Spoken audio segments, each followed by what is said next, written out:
The root user has unrestricted access and control over all the resources in an AWS account. The root account should be used only when performing an activity that requires root credentials like billing or managing AWS accounts through organizations. It is not to be used to manage the AWS account for other activities.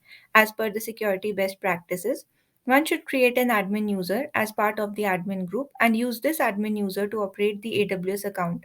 In this video, we will take a look at how to create an admin user using AWS CLI. Make sure you have AWS CLI set up on your terminal appropriately. Create an IAM user by running the IAM create user command as shown. If you have not created an admin group already, you can create one by running the IAM create group command to create a user group.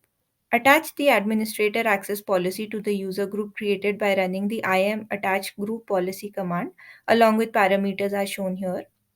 To check if the policy has been attached to the group, you can check by running the IAM list attached group policies command. Add the admin user to the admin group by running the IAM add user to group command as shown here. To check if the user got added to the group, run the command as shown.